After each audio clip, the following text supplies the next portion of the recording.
أعوذ بالله من الشیطان الرجیم بسم اللہ الرحمن الرحیم۔ اور انہوں نے کہا ہرگز داخل نہ ہوگا جنت میں سوائے اس کے جو یہودی ہو یا نصرانی، یا ان کی جھوٹی آرزوئیں ہیں۔ کہہ دیجیے تم لاؤ اپنی دلیل اگر تم سچے ہو۔ کیوں نہیں؟ جس نے اپنا چہرہ اللہ کے لیے جھکا دیا اور وہ نیکوکار ہو تو اس کے لیے اس کا اجر اس کے رب کے پاس ہے، اور ان پر کوئی خوف نہیں اور نہ وہ غمگین ہوں گے۔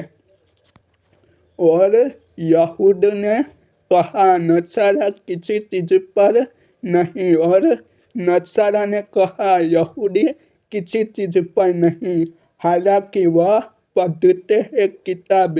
اسی طرح ان لوگوں نے ان جیسی بات کہی جو علم نہیں رکھتے، سو اللہ ان کے درمیان قیامت کے دن فیصلہ کریں گے جس بات میں وہ اختلاف کرتے تھے۔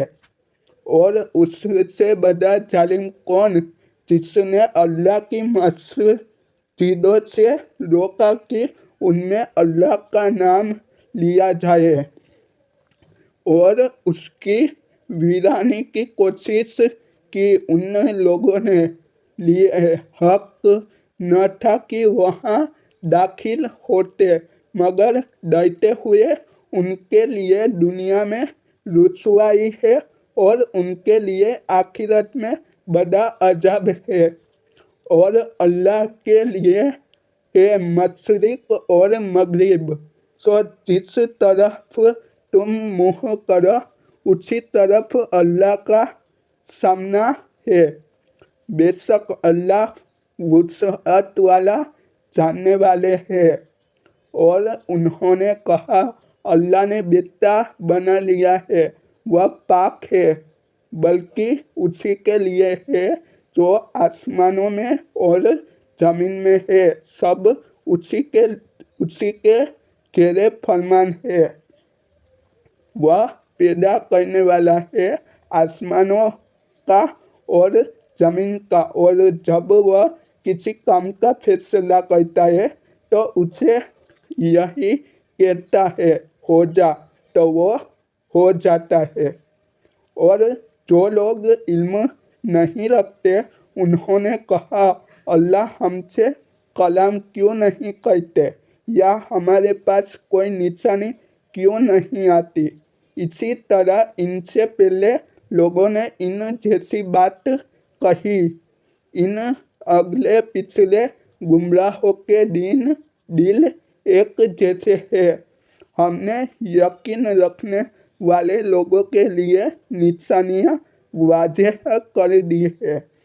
بے شک ہم نے آپ کو بھیجا حق کے ساتھ، خوشخبری دینے والا، ڈرانے والا، اور آپ سے نہ پوچھا جائے گا دوزخ والوں کے بارے میں، اور آپ سے ہرگز راضی نہ ہوں گے یہودی اور نصارہ جب تک آپ ان کے دین کی پیروی نہ کریں۔